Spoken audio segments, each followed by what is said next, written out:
For more insight, we are joined now by David Tafuri, former Obama campaign foreign policy advisor. David, it's good to see you. Thanks for being here.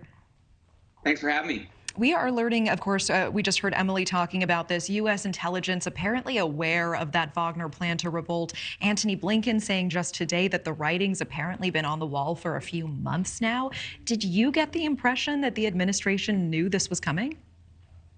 I find that fascinating. I didn't realize that there was intelligence that suggested that Wagner Group was preparing for this as much as a week ago. What we did know, and Secretary Blinken referred to it, is that Prigozhin has been criticizing the Russian government and Russian military for months now. But he never criticized Putin. He only criticized the top brass in the military. For the first time 2 days ago, he criticized Putin, and as Blinken mentioned, he criticized the basis for the war and suggested that Ukraine and NATO were never a threat to Russia. He came right out and said that, which puts him in the crosshairs of Putin, and then he moved on Moscow. We still don't know why he turned around. He got a deal that was moderated by Lukashenko, but you would worry for his safety. He's going to go to Belarus, and Belarus is basically a satellite state of Russia. Lukashenko is beholden to Putin. So if Putin wants to strike back at Prigozhin, it would probably be easy for him to do so.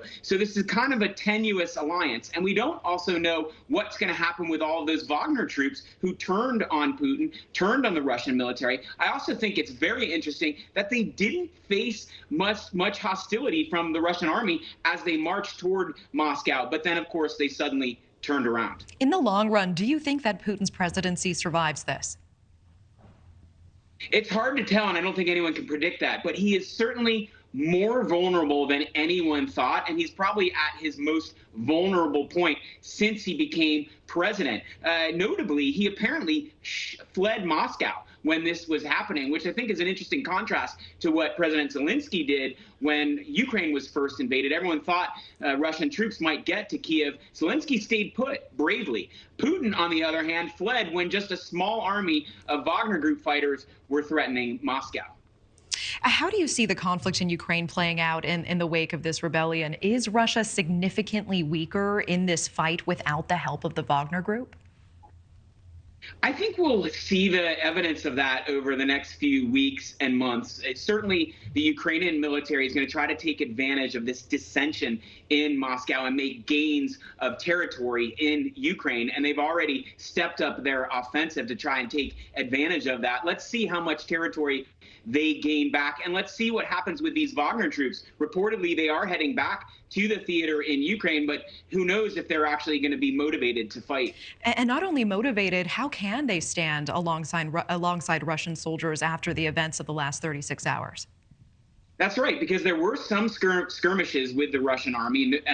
Apparently, the Wagner Group took down an airplane. There were skirmishes with some Russian helicopters, but they didn't meet a lot of pushback from the Russian army. Many Russian soldiers apparently just stood by. They didn't join the Wagner Group, but they just watched. So maybe they can make amends, but it's curious, and you really don't know. What do you make, and what do you think Putin is making of not the actions of the Wagner Group and Prigozhin, but the reactions of his own people and the reaction of the Russian soldiers as they were watching this march take place?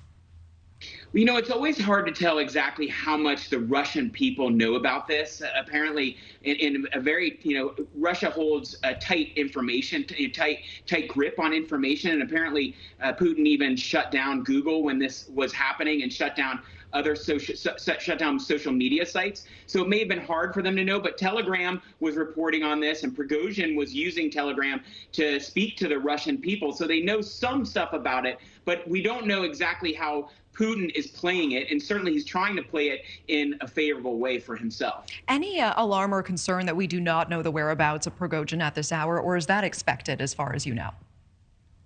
I guess that's expected. I mean, apparently he was seen leaving southern Russia on his way to Belarus.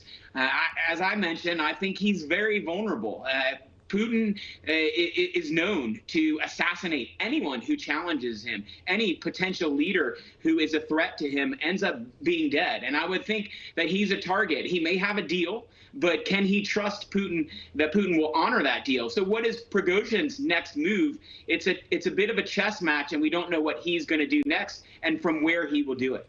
Thank you for watching. Go to newsnationnow.com to find News Nation on your television provider. And don't forget to click the red subscribe button below to get more of News Nation's fact-driven, unbiased coverage.